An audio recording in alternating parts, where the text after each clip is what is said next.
So, you're looking for a dog trainer in Farmington Hills, and you want to make sure you find the right one? Well, you've come to the right place. This guide is going to walk you through everything, step by step, so you can feel really confident about your choice. Have you ever just pictured it?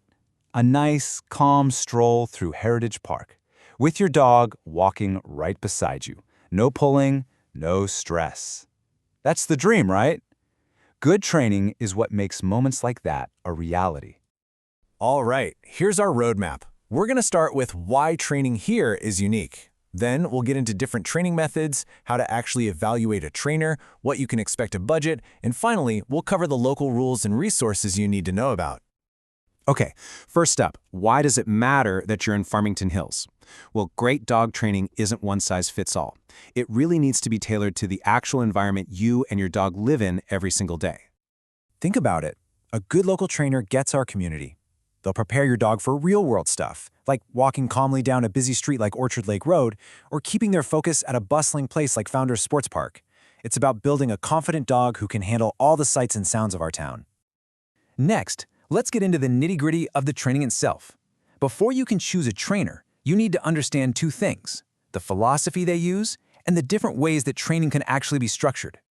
You're going to hear this term a lot. Positive reinforcement. And for good reason. It's all about rewarding the behavior you want to see instead of punishing the behavior you don't. It's not only really effective, but it also helps build an incredible bond of trust between you and your dog.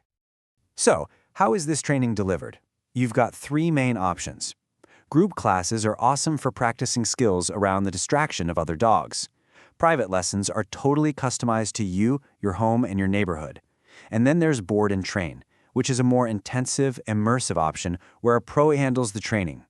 Which one's best really just depends on your dog and your goals. All right, now you know the what and the how. So let's talk about finding the who. How do you actually size up a potential trainer and know if they're the right fit for you? Now, don't let these acronyms intimidate you. Think of certifications as proof that a trainer has put in the work and passed exams on animal behavior and training techniques. For general manners, a CPDT-KA or KPA-CTP is a great sign.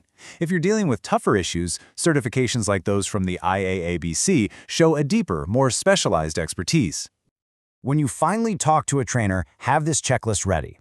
First, make sure their methods are all about that positive reinforcement we talked about. Ask about their credentials. And then, this is key, ask how they'll tailor a plan specifically for your dog. Of course, get all the costs and policies clear up front. And hey, if you're working on a behavior issue, it's a huge plus if they collaborate with your vet.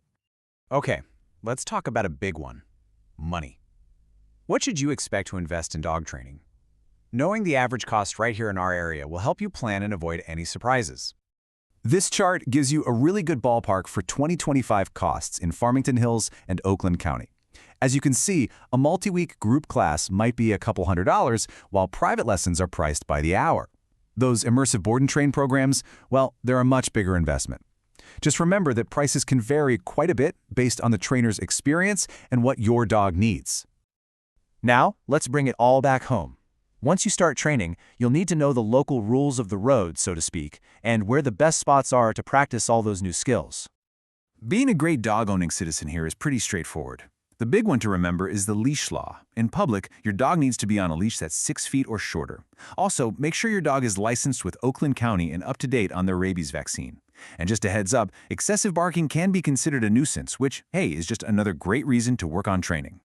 So, with those rules in mind, where are the best places around town to put all this new training into practice? We've got some fantastic options. Heritage Park is a go-to, with a fenced-in dog park that's perfect for safely working on recall and trails for nailing those leash manners.